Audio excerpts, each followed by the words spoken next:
আসসালামু আলাইকুম। তোমরা সবাই কেমন আছো? আলহামদুলিল্লাহ, আল্লাহর রহমতে তোমরা অনেক ভালো আছো। দেখো, তোমাদের জন্য অনেক টেস্টি একটা রেসিপি নিয়ে এসেছি।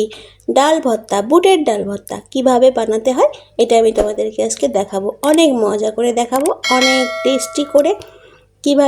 টেস্টি করে বুটের ডাল ভর্তা করা হয় সেটা আমি তোমাদেরকে দেখাবো। দেখো, প্রথমে আমি প্রেসার কুকার নিয়েছি। এখন ডালগুলো ভালো করে ধুয়ে প্রেসার কুকারে দিয়ে দিলাম। অবশ্যই প্রেসার কুকারে ডালগুলো সিদ্ধ করে নিতে হবে, তাহলে ভর্তা অনেক সুন্দর নরম তুলতুলা হবে এবং খেতেও অনেক ভালো লাগবে। বুটের ডালের ভর্তা যারা কখনো খাওনি তারা অবশ্যই এইভাবে বানিয়ে খাবে। একবার খেলে বারবার খেতে মন যাবে, এত মজা। না বানিয়ে খেলে বুঝতেই পারবে না। দেখো আমি কিভাবে বানাচ্ছি। এখন পানি দিব,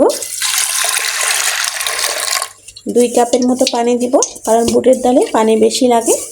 এখন আমি লবণ অ্যাড করব, 1/2 চামচের মতো লবণ দিব। 1 চিমটি হলুদ দিব। 4 চামচে 2 চামচ তেল দিব, যে কোনো তেল, সয়াবিন তেল বা সরিষার তেল বা অলিভ অয়েল দেওয়া যাবে। এখন আমি এটা গ্যাসে দিয়ে দিব, ভালো করে সিদ্ধ করে নিয়ে আসবো। দেখো অলরেডি সিদ্ধ হয়ে গেছে। এখন আমি ঘুটনা দিয়ে একটু ঘেটে নিব। দেখো একটা পাত্র নিয়েছি, প্রথমে আমি পেঁয়াজ নিব। এখানে 2টা পেঁয়াজ আছে, বড় বড়। ডাল ভর্তাতে পেঁয়াজ বেশি দিলে অনেক মজা লাগে।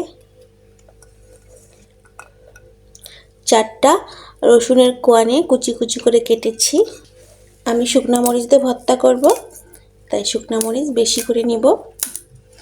যেহেতু ঝাল বেশি খাই আমরা, এই জন্য বেশি করে শুকনো মরিচ দিব। শুকনো মরিচগুলো সুন্দর করে আমি ভেজে নিয়েছি, মশমশা করে ভেজে নিয়েছি শুকনো মরিচগুলো। মরিচ নেওয়া হয়ে গেছে। দেখো আমি কতগুলো মরিচ নিয়েছি। সামান্য একটু লবণ দিয়ে দিব, বেশি দিব না, কারণ আমি ডালে অলরেডি সিদ্ধ করার সময় লবণ দিয়েছি। জাস্ট পেঁয়াজ আর মরিচের জন্য যতটুকু লবণ লাগবে ঠিক ততটুকু দিলাম। এখন আমি হাতে সরিষার তেল নিয়ে নিলাম।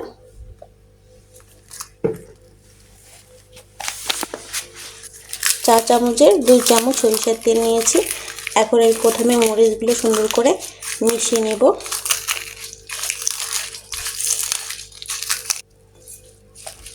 বাস, মরিচ মেশানো শেষ। এখন আমি সবগুলো একসাথে মিশিয়ে নিব।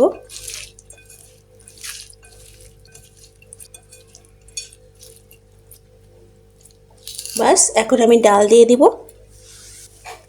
এইভাবে আমি বুটের ডাল সিদ্ধ করেছি।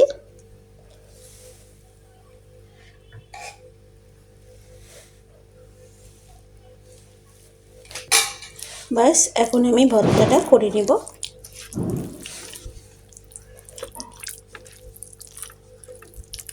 অনেক টেস্টি এই ভর্তা, খেতে অনেক মজা লাগে। বুটের ডাল ভর্তা এইভাবে করলে অনেক মজা। তোমরা বাসায় অবশ্যই এভাবে একবার হলেও বানিয়ে খাবে।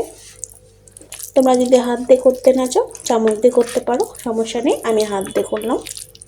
দেখো ডাল ভর্তা কমপ্লিট হয়ে গেছে। এখন আমি একটু চেখে দেখব লবণটা ঠিক আছে কিনা। একদম ঠিক আছে, অনেক টেস্ট হচ্ছে, অনেক ইয়ামি হচ্ছে। গরম গরম ভাতে অনেক মজা লাগবে। আমার এই রেসিপিটা যদি তোমাদের ভালো লেগে থাকে অবশ্যই সাবস্ক্রাইব করে দিবে এবং বেল বাটন অন করে দেবে, তাহলে প্রত্যেকটা সহজ সহজ রান্না তোমরা প্রতিদিন পেয়ে যাবে। আল্লাহ হাফেজ।